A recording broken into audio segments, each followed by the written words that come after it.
A'udhu billahi minash shaitanir rajim. Bismillahir rahmanir rahim. Nahmadu nusalli ala rasulihil kareem. Fa amma ba'd. Assalamu alaikum wa rahmatullahi wa barakatuh. Today I'm going to address a very specific trait that some of us and sometimes most of us have it. Panic. I'm going to tell you the story of another sister, and I'll tell you how the whole story was handled with a huge panic. This girl, again being the only daughter of the parents with two brothers who were older than her, so she was the youngest and a daughter, most loved, looked after, cared for, pampered, alhamdulillah. She got married with a lot of pomp and show, lot of whatever that goes for a happy occasion, and she was sent off from here to Canada, where her husband lived and worked. And they were very happy. They were getting their daughter married to somebody who was going to live in Canada, and you know, all those big dreams that you have of Europe and America and Canada. And she was flown to Canada. Mother kept a very close track of how the daughter was doing, and the daughter time to time would sound very sad. Mother could not gauge what was it, but she kept asking, prodding, is it your mother-in-law? Is it him? Do you not like the place? Is everything okay? Over-concerned mother. And also sometimes such mothers can be not just over-concerned, how I would put this word over-concerned as interfering. What happens is, the mother's over-interference can sometimes damage things. But anyway, in this scenario, the scene is something else. This girl is also going through a dilemma. She's married to a man who's not really having any physical interaction with her. He's being nice to her, but at the same time, he's trying to keep away. She doesn't understand what's happening, but time's going by, and she thinks he's shy. A month went by, he's friendly, but he's still not approaching her. She thinks he's taking time. Another month went by, now she's assuming maybe he's conscious about the family members living around him. And then after a few months, she realizes he cannot. He has a deficiency and he cannot physically interact as a husband would with a wife. And there you go. She panics. These things best handled when you don't panic. But women especially tend to panic. Subhanallah, before I carry on with this story, I can just tell you something very beautiful, which I'm sure that most of the men would love to hear, and most of the sisters will find it comforting and maybe teasing too, that when the death angel approached Adam alayhi salam, and Hawa attended to this death angel, and she went to him and started crying in panic. And she said, do you know a death angel is already arrived to take you? And Adam alayhi salam said, you women will always panic more and cry. So she started crying, panicking, and he said, well, let me handle it. And so he went and met the angel of death, and then whatever took place. Just to say that also Adam alayhi salam said that you women will always have your children, the children of Hawa will always have this trait of panicking and crying for every little thing. And today women do that. How many women sit down and sensibly calm down and think? Do you know, when we calm down and handle a situation, any woman who calms down and handles a situation, she is a big support and a boost for her husband, father, brother, son. And that's why we say that in the success of a man, there's a hand of a woman. And it has to be a woman who doesn't panic, who is supportive, who's calm, composed. When? Not when things are all right. But when things go wrong, when things are not as you planned, when things are not happening as you hoped and desired, when things are falling apart, that's when the calmness is required. And when you're calm, you're able to think what next step you're going to take. So here this girl panicked. She was a very pampered child. She never, heard a no.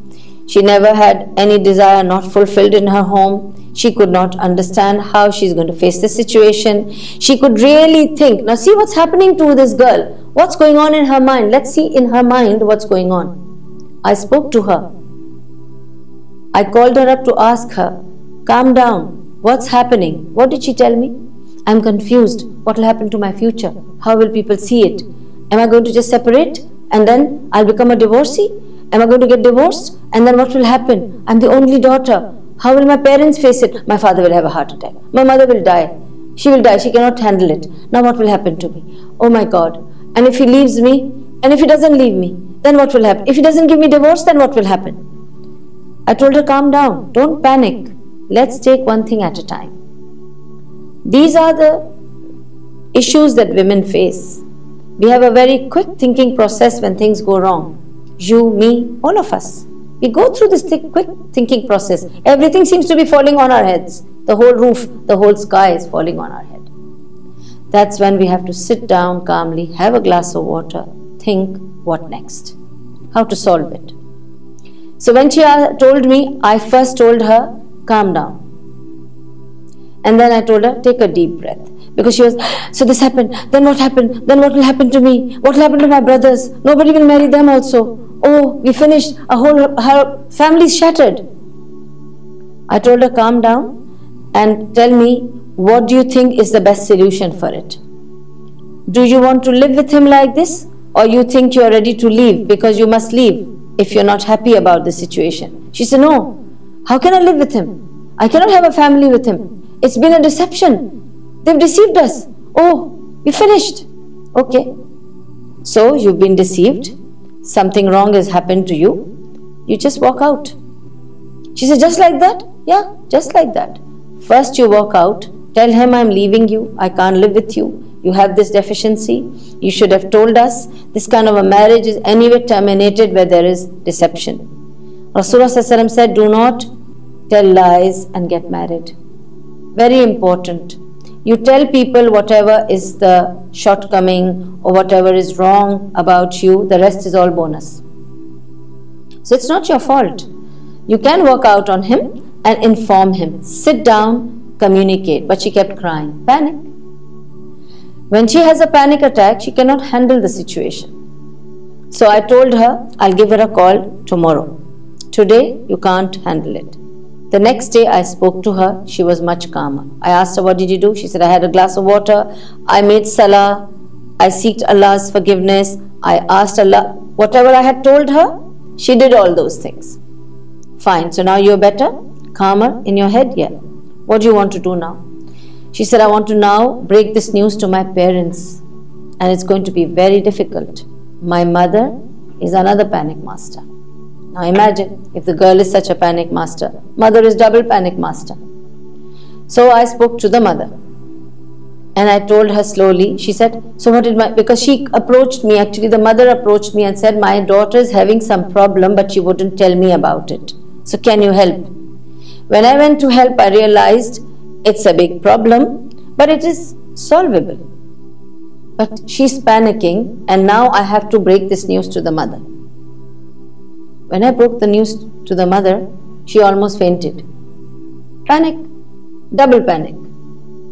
This does not solve a situation. And neither does it give confidence to the child to take the step that she was planning to take the step. Because the first thing the mother said, what will I tell the world? How will I face the society?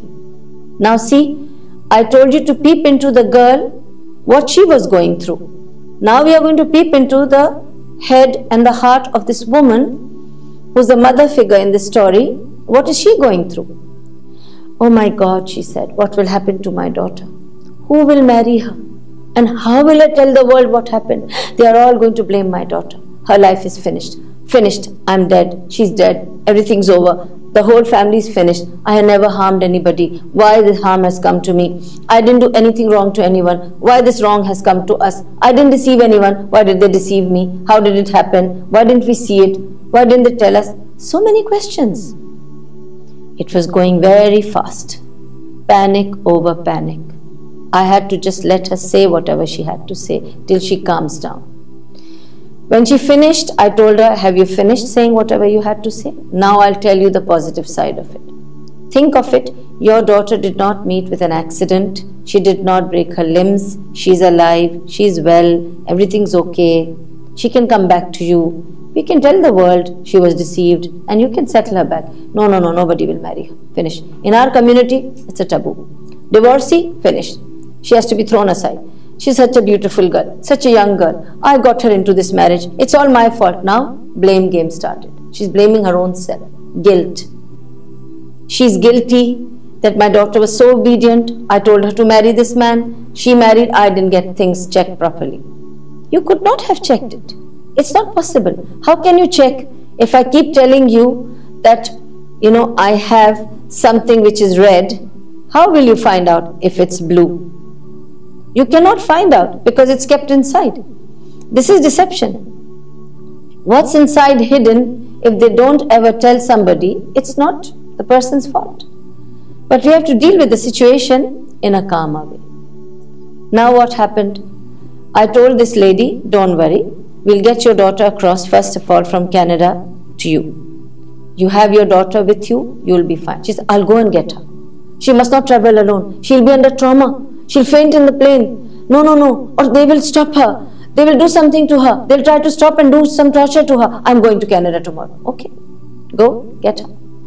With the panic, I told her, if you panic and go and get her, you're going to panic her more. She will also have problems. She said, my blood pressure has gone high. Yeah, it will go high. You're making it higher. Finally calmed her down. She was booked for Canada. She went, got her daughter down. So in a week's time, all this thing happened. Then the divorce papers were sent, filed, divorce took place. The daughter came back to her parents' home. Of course, initially there was a huge drama, again with panic, till people very close and those who were well-wishers of this family made them calm down. Girl is a very good girl, from a good family. It was not her fault. And of course, with all this panic, the whole world came to know that it was something wrong done to her anyway. And Alhamdulillah, within a short span of time, a nice family came forward and proposed this girl. And this girl was remarried and settled.